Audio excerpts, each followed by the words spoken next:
working with a good federal government. I can assure you, as you enter office and you approve to pay this money back, other states will have the courage to also do the same. My successor, the day as he's entering office in May 29, the letter has been prepared for him. He will sign that day and forward to you. But the president-elect replied saying he owes the state nothing because the road was done for Rivers people. The 12th flyover and the demand you made for refund, I owe you nothing. It's your road. You can chuckle me and make a demand. You are the one living on this road. I commend your effort. You have to lobby me to collect. As you make people happy, create excitement and development across this state, we have something to look forward to. Nigeria. Our correspondent reports that the Speaker of the House of Reps, Femi Gbajabiamila, as well as governors of Jigawa, Oyo, Ebonyi, Kwara, Imo, amongst others, accompanied Tinubu to the function. In the meantime, the public holiday declared by Governor Nyesom Wike ahead of today's commissioning of the Rumuokwuta-Rumuola flyover was well observed by Port Harcourt residents. Shop owners around Rumuola closed their shops in strict compliance. And some shop owners at Rumuola share the effect of the business closure with our correspondent. It's supposed to close shop from the place where they are instead of closing the whole of Rumuola and Rumuokwuta. Everywhere is closed and school closed. It's only supposed to happen like that because people are hungry. People are looking for their daily bread. That time we input them from 8 to 3. It's too long. So you're supposed to do them from 8 to 10 or 8 to 12. Well, the governor knows why he does that now. But to me, to have public holiday because of this, I don't think there's a need for it. Because of shop, it's not a bad thing. I look at it as a security matter. It's good to be very security conscious. Now, some taxi drivers also spoke on how the situation affected them. It's affecting the drivers. Nowhere to park, nowhere to load. Immediately just make it clear. Boy, they don't rush you. They think they worry us well. So not to affect like that. For we, more passengers come out, they carry our work. So we just thank God for how we taste and today, sir. Nobody they come out. I think you see the shop not open. Don't they for more than 1 hour? Nana, 1 hour even the load. And moving on, Rivers State Police Command has confirmed the raid and arrest of some suspects in Elechi Beach waterfront, another waterfront in Mile 1, Diobu axis of Port Harcourt on Monday. The raid comes days after the warring cult groups in Diobu reportedly agreed to a peace deal and a cult war that has claimed several lives. But spokesperson of the Rivers State Police Command, Grace Iringekoko, told our correspondent, Emeka Otuka, the operation followed an intelligence report on the activities of criminals and cultists in the area. Iringekoko said those arrested are currently being investigated and anyone found culpable will be arraigned in court at the end of investigations. She, however, did not disclose the number of persons that were arrested during the operation. And still on this, Commander of Diobu Vigilante, Military BP Lady, said the raid was a joint operation between police and members of the Diobu Vigilante and it was carried out with a view to rid the area of criminal elements. In a joint operation between the Diobu Vigilante and the police, precisely the tactical teams, which is the Octopus Strike Force, the Anti-Kidnapping Unit, the Anti-Cultism Unit, and Operations Think. We stormed the Elechi Waterfront back of Coca-Cola and the Elechi Waterfront back of Bahama Mortuary and the Ogo Waterfront. That was on Monday 6 a.m. We raided this place because this place is, like we said earlier before now, it is an hideout and is giving coverage to criminals. And the residents of the area are not even helping matters to give useful information to security agencies where these criminals can be brought to, where these arms are being hidden.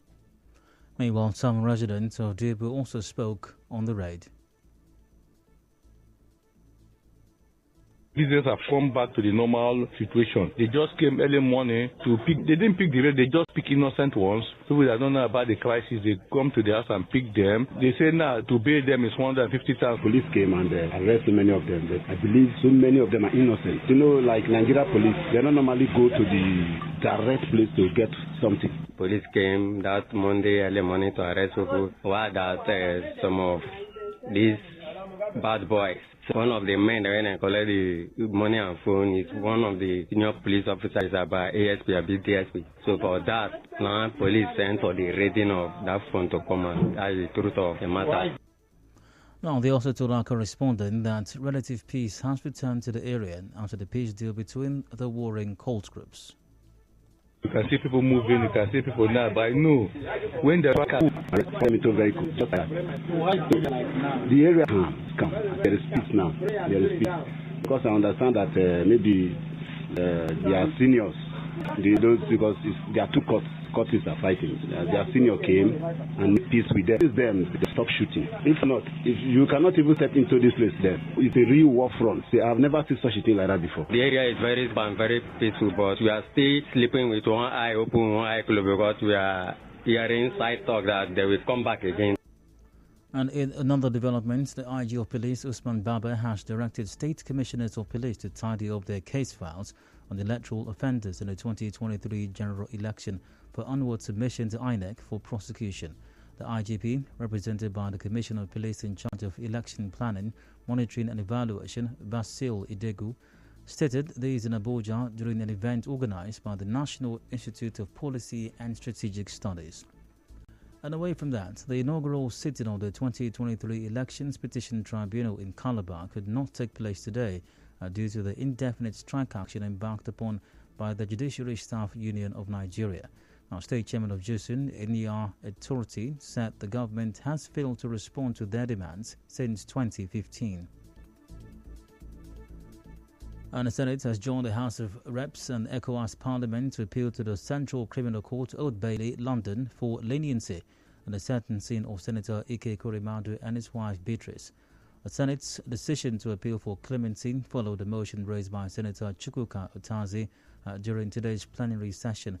In the motion, Senator Otazi recalled that Senator Kurimadu was a former Deputy Senate President for 12 years and a former Speaker of the ECOWAS Parliament, and has made enormous contributions to the development of democracy in Nigeria, West Africa and beyond. He also asked the British judicial authorities to consider the long history of good relationship existing between Nigeria and the British government. And elsewhere, Nigerians in Diaspora Commission, NIDCOM, says that 350 stranded Nigerians fleeing the crisis in Sudan have arrived at the Aswan airport in Egypt for airlifting to Nigeria. NIDCOM, in a statement today, said they will be airlifted by NAF C-130 and Air Peace. It said 80 passengers will board the NAF C-130, while Air Peace will airlift 274 passengers. Oh, still ahead on the news, Nigeria Guild of Editors says Buhari's administration should not take credit for press freedom enjoyed by Nigerian media. Do please stay tuned.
Freedom Day, the national president of the Nigeria Guild of Editors, Mustafa Isa, says the Buhari administration should not take credit for the freedom enjoyed by the Nigerian media in the last 8 years.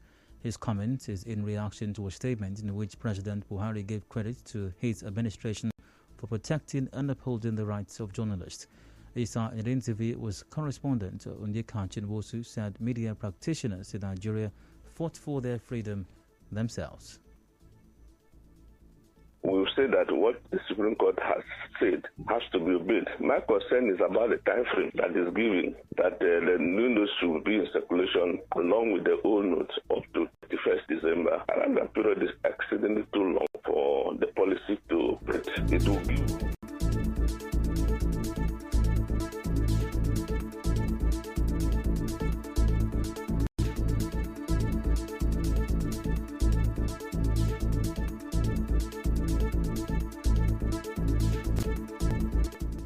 And sorry for the mix-up. On his part, Chairman of Nigeria Union of Journalists, River State Council, Stanley Jones, says there has been no significant change with respect to the freedom of right of journalists in Nigeria in the past 8 years.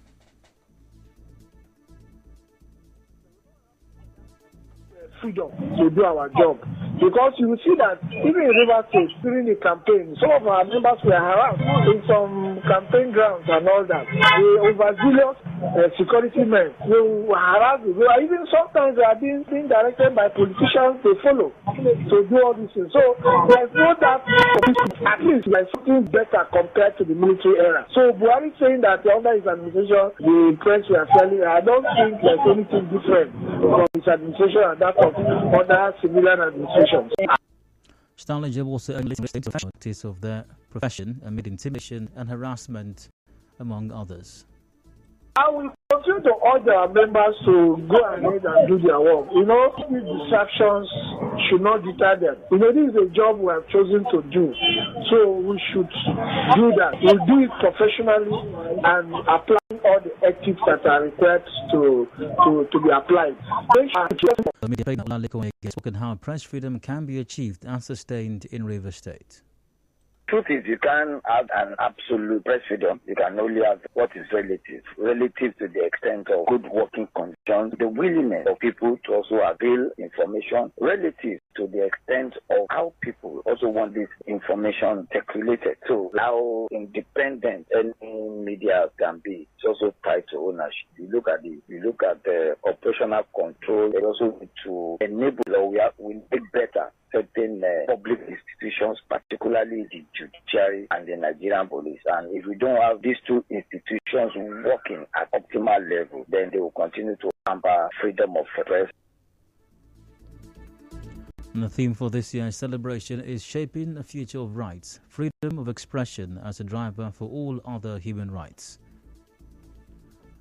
The first coronation anniversary celebration of Eze Ekpeye Lugbo III, His Majesty Eze Kelvin Ngozi Anugon, will begin tomorrow. Edward Imon, who represented the chairman, Nodi Michael, said in a place at Upamity alongside the installation of chiefs and fanfare. It also said there will be a Thanksgiving service on Sunday at the First Anglican Church, Ula Upata. According to the statement, Governor Nyesom Wike is expected as guest of honor, while Chibudon Nwuche will serve as chairman of the occasion. The statement further said several successes and challenges were encountered by the Eze Ekpeye Lugbo during his first year on the throne and invited the public to the unified Ekpeye nation.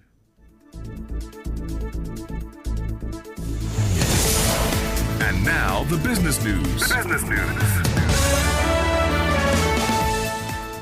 The Senate has approved President Buhari's 22.7 trillion naira CBN loan request. The loan was spent by the executive arm of government without the initial approval of the National Assembly. But 22.7 trillion naira is money borrowed by the federal government from the CBN through the Ways and Means advances.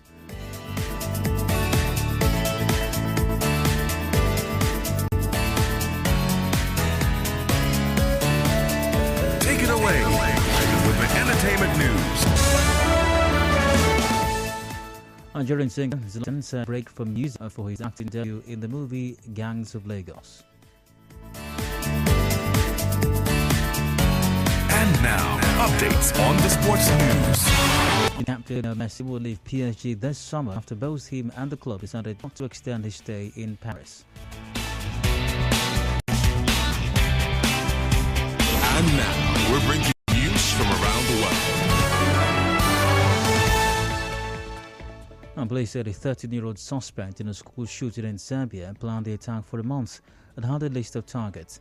At least 8 students and a security guard are dead after the shooting at an elementary school in the capital, Belgrade. Another 6 people and a teacher were injured in the attack and have been taken to hospital. Officials said the suspect is alleged to have used 2 guns owned by his father, who has also been arrested. The government says there will be a 3-day mourning period across the country. And that's the news. On the news this evening, you heard President-elect Bola Tinubu has hailed Governor Wike for championing justice. Nigeria Guild of Editors says Buhari's administration should not take credit for press freedom enjoyed by Nigerian media. NIDCOM says 350 Nigerian employees will be airlifted from Egypt. And sentencing in the UK. The forensic police said a 13-year-old suspect in a school shooting in Serbia planned the attack for a month and a list of targets. And that was it by South Korea. Partly cloudy weather expected in Port Harcourt this evening. And do remember, peace is the path to the prosperity of a nation. Let peace reign. Thanks for listening. I am Ade Dayo, Elushakin. Good evening.